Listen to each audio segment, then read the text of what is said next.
Hi, my name is Briet and welcome to Skriðuklaustur.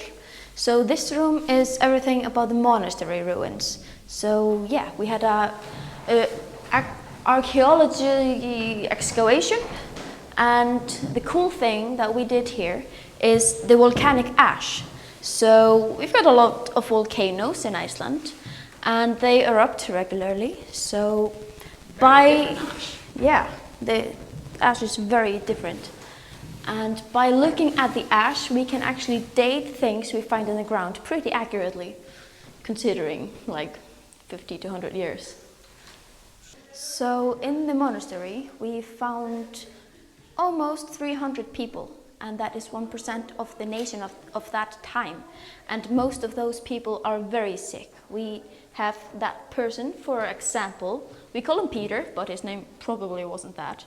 He didn't have the best life. He was malnutrition. He had malnutrition as a child. He broke his right femur, and right here, just above the knee, that is the big fracture. And he also had syphilis and died of that at the ripe age of 40. Poor guy. Now let's go to the next room. So now we jump a few hundred years forward in time, and this room is about Gunnar Gunnarsson. He was a very famous author in his time and is actually just born one form over. But his fame and fortune came from Denmark because he moved there when he was 18 years old and wrote a lot of books there. They're all in Danish, but he always wrote about Iceland, and he did a tremendous work at showing the Danish people how great Iceland was. He had a wife called Franziska and 3 sons.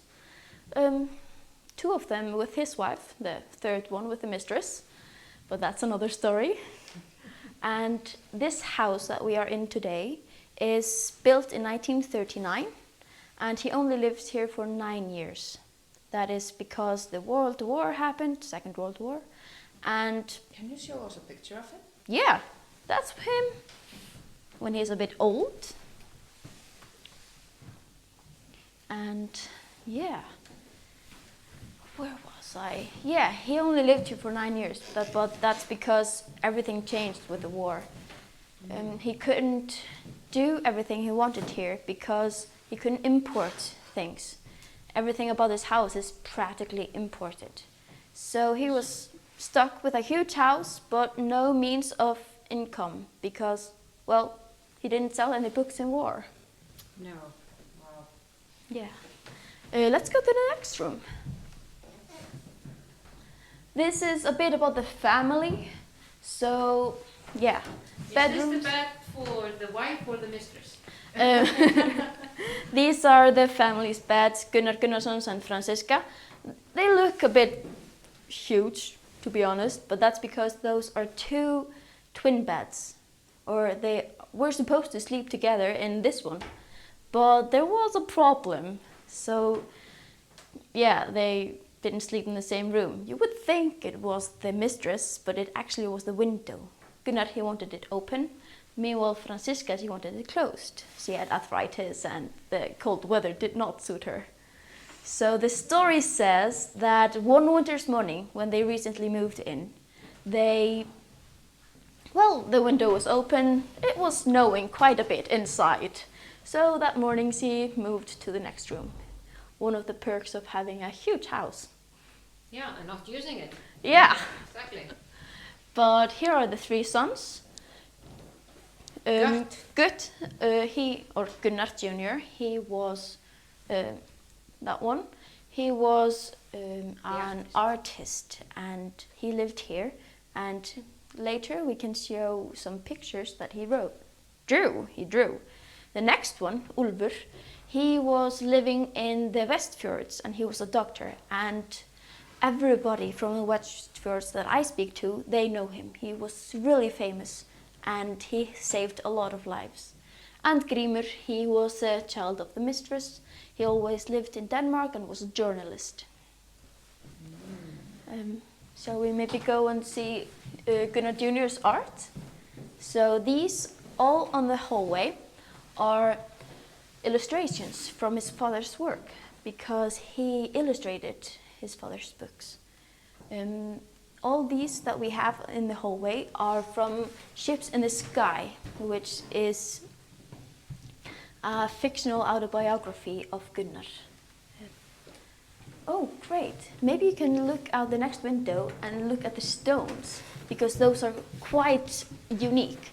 This is kind of the thing that makes Skriðuklaustur so strange and unique in its shape. But the architect Fritz Höger, he didn't intend for these stones to be like that. He wanted those stones to be cut into square shapes.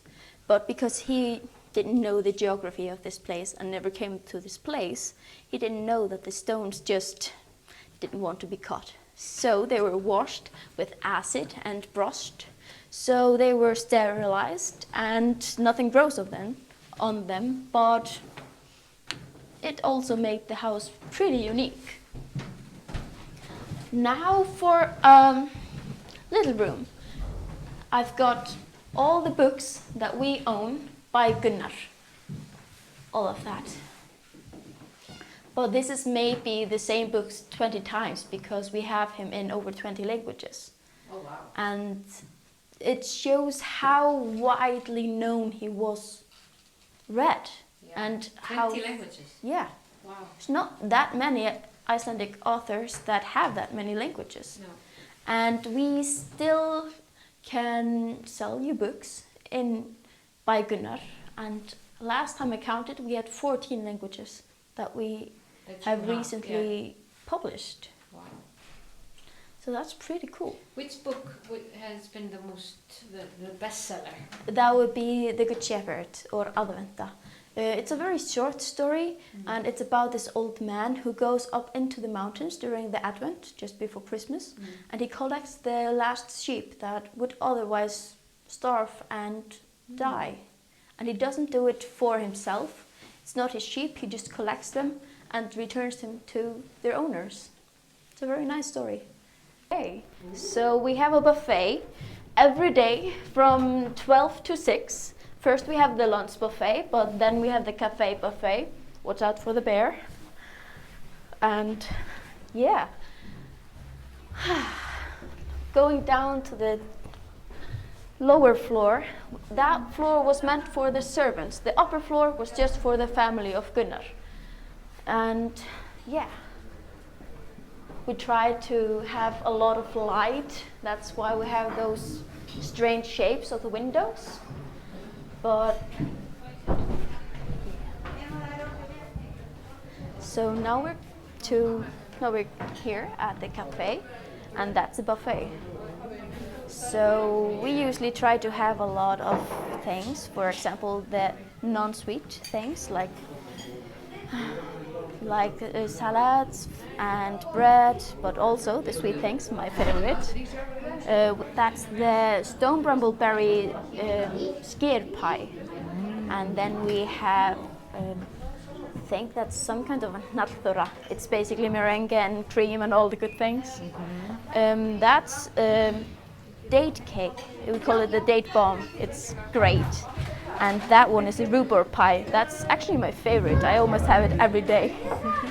And yeah, I think that's the best things, and just enjoy. Okay. And Hello, Elizabeth. Hi. And you are baking all of these? Me and my staff, yes. Wow. Homemade things. yeah, she has run this place for 20 years now, and her husband runs the museum.